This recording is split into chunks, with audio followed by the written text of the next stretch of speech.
Yes, nongeye kuguha ikaze ukurikiye CC Free TV. Kanda subscribe niba utarayikanda kugira ngo uzajye ubona andi makuru mashyashya entertainment y'imyidagaduro yo mu Rwanda tugezaho buri munsi. Wibuka no gukanda notification kugira ngo uzajye ubona akiri mashyashya. Ndetse ukande na share bisangize n'abandi ujya hasi muri comment uduhe n'igitekerezo cyawe. Kuri uyu munsi rero tugiye kuvuga ku mukobwa umaze kwamamara cyane hano muri sinema nyarwanda. Uwo nta wundi mukobwa mwamenye ku izina rya Alphonsine. Uyu nguyu rero ni umukobwa waje kuba amenyekanishwa na filime isha kuri YouTube y'uruhererekane, nta yindi ni filime yitwa Umuturanyi series y'umugabo witwa Clapton Kibonke. Uyu mukobwa rero Alphonsine niyo yaje kubagaragarizamo impano yo gukina filime. Abantu benshi baza kuba babona buryo ki afite impano itangaje yo gukina filime. Kuri uyu munsi rero tugiye kuvuga ku bihembo akomeje kugenda atwara. Mu mwaka wa 2020 nibwo baje kuba bategura irushanwa cyangwa se igihe ibihembo bizahabwa abantu muri kategori zitandukanye. Ni igihembo byari byateguwe na televiziyo ya Isibo TV ku bufatanye n'ikiganiro The Choice Live Best Actress of the Year. Icyo gihembo rero cyaje kuba cyegukanwa n'uyu mukobwa Alphonsine rero ni igihembo yaje kuba atwara atsinze abandi bakinnyikazi ba filime mu Rwanda mu by'ukuri nabo bazi gukina ndetse bamaze n'igihe muri sinema nyarwanda, ariko uyu Alphonsine yaje kuba bahigika.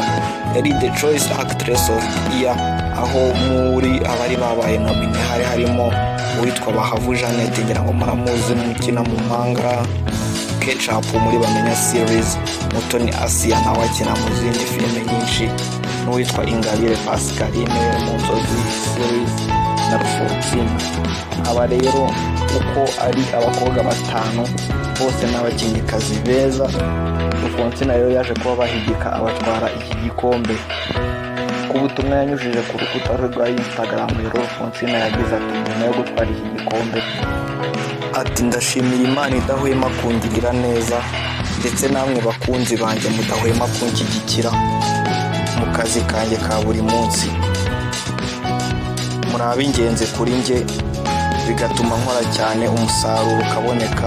Mwarakoze rero no kuntora award zibaye ebyiri, byose mbikesha mwe n'Imana, murakoze. Iyo ndego rero n'ubutumwa bwaje kuba bwandikwa n'uyu Alphonsine abicishije ku rukuta rwe rwa Instagram aho hari nyuma yo gutwara igihembo cya kabiri muri uno mwaka. Uyu mukobwa rero ni umukobwa ukomeje kwerekana impano itangaje mu gukina filime.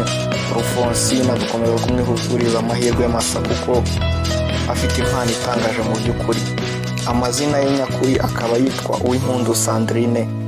The Choice Award yo muri 2020 ariko kubera Covid yaje kuba ibitangwa muri uno mwaka wa 2021.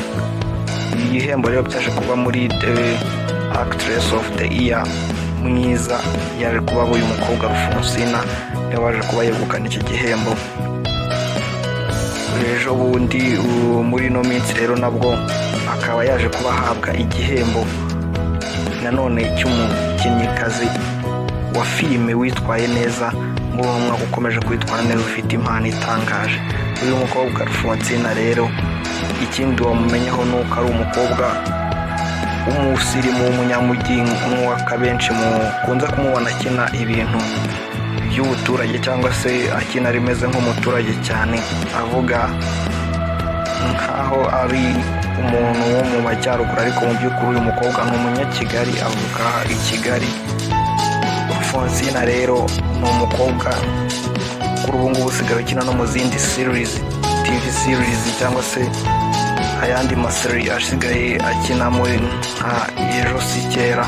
Iyi nayo ni filime ica kuri televiziyo Rwanda. Uyu Alphonsine nayo asigaye ayikinamo, akongera agakina mu yindi filime yitwa Nyirankotsa. Uyu nayo n'indi filime akinamo, n'izindi filime nyinshi nazo akomeje kugenda akinamo. Uyu mukobwa kubera ubuhanga butangaje afite mu gukina filime, she is very talented.